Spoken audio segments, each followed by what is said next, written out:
मेरो नाम चाहिँ कार्की सुमन होइन, कार्की जङ सुमन। सो यता छ मेरो ब्रदर अविनाश राम। मेरो नाम अविनाश राम हो। अविनाश, के तिमीलाई थाहा छ आजको समयमा नेपालमा मात्र होइन जापानमा पनि भूत छ? के तिमीलाई यो कुरा थाहा छ? भूत? यस, भूत। के कुरा गरेको यार? तपाईँहरूलाई भने उसलाई जस्तै सुन्दा अचम्म लाग्ला। यो रहस्यमय कुरा हो, तर जापानमा साँच्चीकै भूत छ। भूत भन्नेले? भूत भूत भन्नाले त्यो हो जो रातिमा हिँड्छ, सुत्नु पर्ने समयमा हिँड्छ। यसलाई हामी भूत भन्छौँ, जो जापानमा पनि आवश्यक भन्दा बढी मात्रामा छ। डर लाग्दो छ यार। फेरि त जापान नआउँदा ठिक हुन्छ त। जापान नआउँदा ठिक हुन्छ, आउँदा पनि ठिक हुन्छ, तर रातिमा होइन दिउँसोमा काम गर्दा चाहिँ ठिक हुन्छ। जापानको भूत भनेको रातिमा हिँड्ने मान्छे नै हो। रातिमा हिँड्ने मान्छे जापानमा भूत हो। ए, यस्तो पनि हुन्छ र? कसरी हुँदैन? जब मान्छे काममा यति पागल भएको हुन्छ कि त्यो मान्छे रातिको 12, 1, 2, 3, 4 बजे फोन आयो भने हेलो अब आउन सक्छस् भनेर काममा जान्छ भने त्यो मान्छे भूत हो। उसलाई सुताइ प्रभाव छैन भने त्यो मान्छे भूत हो।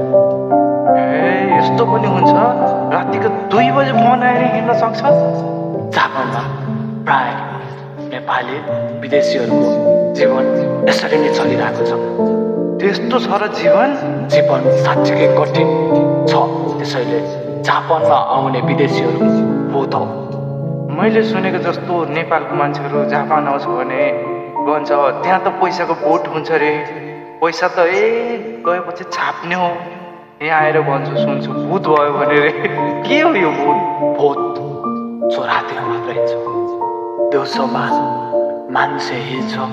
जो जापानी छ, रातिमा भूत हिँड्छ, त्यो विदेशी हो। त्यस्तो त जापानिजहरू पनि भूत नै होला त? जापानिजहरू पनि भूत हुन्छ, जसले आफूले आफूलाई नदेखेर रातिमा हिँड्ने गर्छ। त्यो जापानिजहरू पनि भूत हो।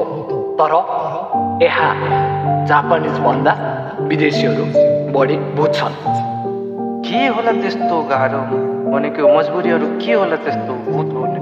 मजबुरीहरू जब मान्छे नेपालबाट जापान आउँछ अथवा विदेशबाट जापान आउँछ, उसँग दिउँसोको कमाइले उसको जीवनयापन चल्दैन।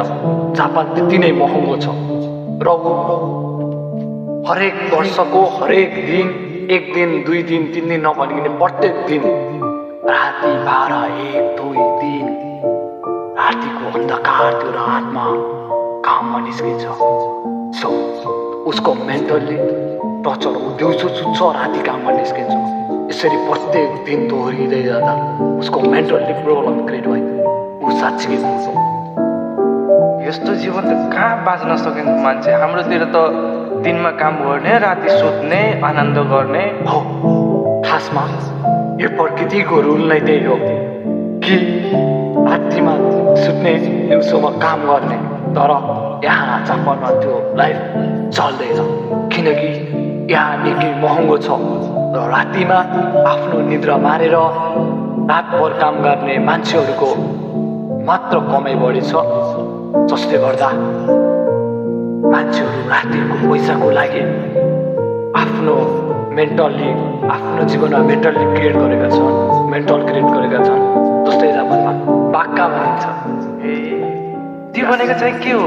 बाक्का भनेको जापानिज भाषाबाट मेन्टल हो, जो आफ्नो दिमागलाई कन्ट्रोलमा ल्याउन सक्दैन।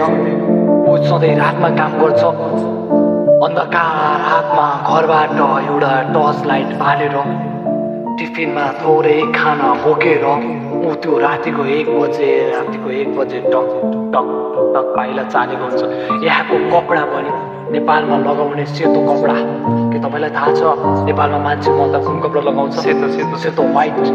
यहाँको प्राय काममा लगाउने कपडा पनि माथिबाट तलसम्म सेतो नै हुन्छ। जापानमा लगाउने प्राय कपडाहरू माथिबाट तलसम्म सेतै हुन्छ। केवल त्यो कम्पनीभित्र तपाईँले मात्र आँखा मात्र देखाउन पाउनुहुन्छ। मात्र त्यस्तो हुन्छ र?